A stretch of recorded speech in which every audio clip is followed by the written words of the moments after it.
Donc bonjour Pascal Leclerc. Bonjour. Donc merci beaucoup d'être avec nous aujourd'hui pour discuter donc d'entrepreneuriat. Donc je rappelle que vous êtes consultant donc, en communication internet et en réseaux sociaux et en portage salarial chez Jam. Exactement.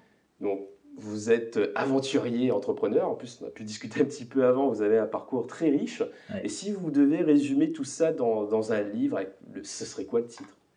J'hésite entre deux titres. Le premier, ça serait Entreprendre à tout âge, parce que j'en suis justement la preuve. Après multiples expériences, aujourd'hui à 54 ans, voilà, j'ai toujours plein d'idées pour entreprendre. Et puis le deuxième titre, ça serait Entreprendre un challenge.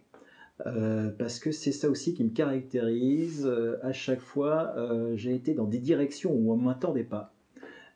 Et j'ai relevé les challenges et qui m'a amené justement à entreprendre. Justement, parce que je me pose la question, est-ce que vous aurez une anecdote qui illustrerait bien ce titre Oui, justement, c'est en 86. Moi, à l'origine, en fait, je suis journaliste de formation, donc j'ai été 13 ans journaliste, notamment dans le domaine financier. Et lors d'interviews d'un président de société d'assurance, on a eu un bon feeling ensemble et il m'a intéressé à un projet, je ne m'y attendais pas, qui était dans un autre univers, qui est l'univers de l'éducation, l'enseignement supérieur, et qui m'a amené à entreprendre, c'est-à-dire à lancer un magazine, donc toujours dans mon domaine, un magazine qui était concurrent de l'étudiant à ce moment-là, qui était en monopole sur les études supérieures, et donc à me rapprocher donc d'un investisseur potentiel, qui est en fait un groupe d'écoles privées. Donc il avait avec lui un partenaire qu'il connaissait bien depuis des années, qui recherchait justement quelqu'un qui était prêt à relever le challenge. Alors c'est un véritable challenge parce que moi, les études supérieures, en dehors d'en avoir fait, je ne connaissais pas du tout l'ensemble des cycles, etc., etc. Donc il a fallu mettre en place toute une stratégie, tout un dispositif avec des rédacteurs, avec des chefs de publicité, parce qu'il fallait avoir un business plan derrière.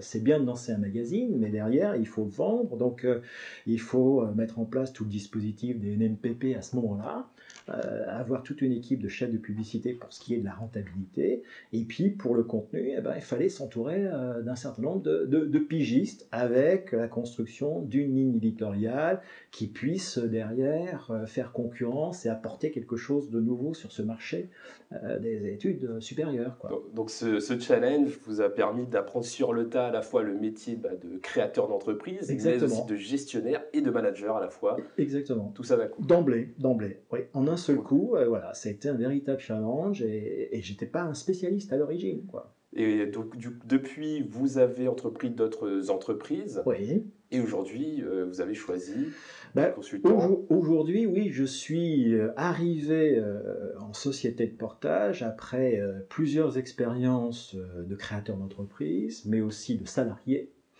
Et là, je sors d'une expérience de chef d'entreprise depuis 5 ans et j'ai arrêté mon entreprise l'année dernière, au mois d'avril, pour la simple raison, c'est que trop de soucis de gestion. Voilà. Et puis une rentabilité avec des charges qui devenaient de plus en plus pesantes quand on est TNS. Donc j'en ai eu marre, j'ai arrêté et je me suis tourné vers cette solution de société de portage qui justement me tranquillise au niveau de la gestion. Je n'ai plus du tout à m'occuper de la gestion, donc voilà, je suis tranquillisé, je n'ai plus qu'à m'occuper de mon business, de développer l'émission. Justement, c'est quoi un petit peu les avantages du portage salarial comparé à une SARL ou une SAS? Ce qui est intéressant en société de portage, c'est que la première idée, c'est que quelque part, vous redevenez statutairement salarié. Et statutairement salarié, c'est important parce qu'on est dans un système aujourd'hui où, en tant que TNS, entrepreneur, chef d'entreprise, lorsque vous voulez déménager, lorsque vous voulez avoir un crédit, vous avez toutes les difficultés du monde à faire passer votre dossier parce que vous êtes chef d'entreprise TNS et donc quelque part une insécurité totale vue des banques. Donc ça c'est terrible à vivre. Et donc, le fait de revenir dans un statut de société de portage me permet de redevenir quelque part, avoir l'image d'un salarié, parce que c'est ça. Vous êtes salarié en l'occurrence de JAM, et donc là, vos dossiers passent plus facilement. Donc ça c'est la première raison. La deuxième raison, donc je l'ai indiqué, c'est il n'y a pas de souci de gestion, c'est-à-dire que c'est très simple comme mécanique. Vous remplissez tous les mois un relevé d'activité, soit le nombre de jours de mission, soit le nombre d'heures. Ensuite, les frais soit sont réels, soit sont forfaits. Enfin, c'est très simple. Il y en a pour quelques minutes, on va dire. Vous envoyez ça et vous êtes payé à l'heure suivant un système qui est vraiment très, très direct, très, très simple. Donc, il n'y a pas de souci. Ça tombe, voilà. Donc vous n'avez plus qu'à vous consacrer. Voilà. Là, le troisième avantage, et notamment au sein de JAM, c'est que vous avez un véritable accompagnement en termes de formation. Voilà. Il y a une offre de formation qui est intéressante quand on est consultant, et il y a un accompagnement pour que le consultant puisse mettre en place son offre à lui. Donc ça, il y a un véritable accompagnement, c'est-à-dire, c'est comme pour un créateur d'entreprise, il faut qu'il connaisse son marché, il faut qu'il connaisse ses cibles, il faut qu'il connaisse sa valeur ajoutée, il faut qu'il sache comment mettre en place son offre de service. Donc là, il y a un véritable accompagnement. Et puis à côté, à travers les formations, vous rencontrez d'autres consultants qui sont des entrepreneurs potentiels. Donc vous pouvez aussi partager, travailler avec eux. Voilà. Donc, ça brise l'isolement de l'entrepreneur quelque part, de l'entrepreneur indépendant. Donc moi, j'encourage vraiment les consultants à suivre les formations, à suivre vraiment le parcours du consultant parce que c'est indispensable.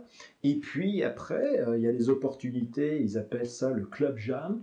C'est des opportunités de rencontre avec d'autres consultants où là, on partage, on débat sur un certain nombre d'idées qui vont nous aider dans notre parcours de consultant. Enfin, c'est assez riche. Le quatrième intérêt, c'est le côté financier, c'est que vous avez une mutuelle, enfin vous avez toutes sortes de choses, protection sociale, etc. Et vous avez aussi des possibilités de mettre en place un plan d'épargne entreprise.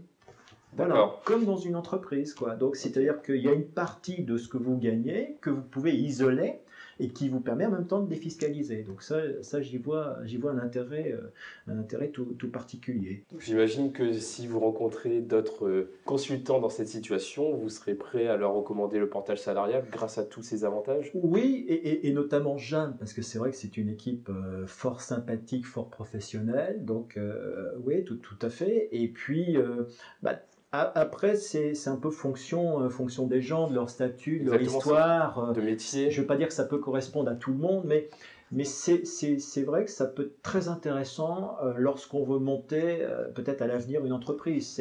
C'est une réponse parallèle à l'auto-entrepreneur qui peut être assez intéressante et peut-être plus sécurisante à mon avis. D'autant plus que là, en ce moment, c'est en train de bouger de ce côté de ce le statut d'auto-entrepreneur est un petit peu attaqué, commence à perdre un petit peu de ses qualités, de ses intérêts. Donc oui, justement, ça renforce le statut de société de portage qui est parfaitement très intéressante. D'accord. Et par rapport à tout ce parcours donc toute cette aventure en tant que salarié, en tant qu'entrepreneur, en tant qu'entrepreneur salarié en portage, est-ce que vous avez fait face à des problèmes particuliers? Les problèmes, oui, aujourd'hui, dans notre système, c'est financier, quoi. Le problème est financier, c'est-à-dire que quand on est une entreprise, il faut déjà avoir une assise, les clients payent tardivement, donc c'est très difficile. Là, on peut avoir le même problème en société de portage, mais simplement la société de portage garantit un minimum. Donc, vous êtes sûr d'avoir quelque chose par mois, quoi. Il y a un minimum qui est garanti, qui est statutaire d'ailleurs. Donc déjà, voilà, c'est un souci en moins par rapport au délai des différents clients. Voilà, c'est important ça. Oui, en effet. et comment vous faites un petit peu pour résoudre ces problèmes ou faire face à ces difficultés liées au côté financier?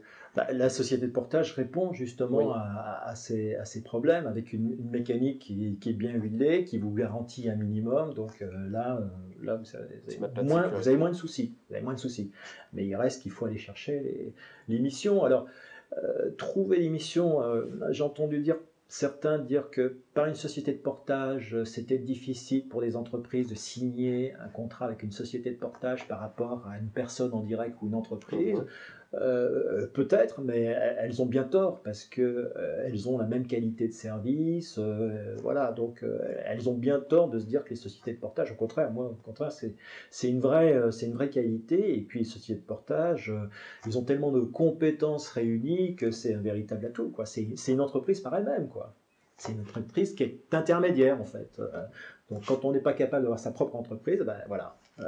Mon entreprise aujourd'hui, c'est Jam, en fait. D'accord. Voilà. Et par rapport à tout ça, j'imagine qu'aujourd'hui, vous êtes accompli. Bon, on n'est jamais accompli, on est en recherche permanente, surtout quand on a ce souci financier qui est toujours latent. Donc on ne peut pas dire qu'on est toujours accompli. On est accompli en revanche intellectuellement. Parce que le fait d'être consultant, on est en recherche permanente, on est en veille, donc on est ouvert, quoi. Les rencontres également, c'est très Oui, enrichissant. c'est extrêmement riche, quoi. Voilà, on est ouvert, donc je suis très très digital, très geek, enfin voilà, quoi. Je suis voilà, très cultivé sur tout ce qui fait et fera le futur justement du business. Donc ça, c'est intéressant et on prend le temps pour voilà. Et puis ensuite pour apporter des solutions, donc en recherche permanente d'idées pour satisfaire le besoin des clients, quoi. Donc on est autonome, on est indépendant, on est plus enrichi culturellement. Donc on n'est plus non plus dans un carcan de salarié que j'ai connu aussi pendant des années, parce que dans un carcan de salarié, vous avez des collaborateurs, voilà.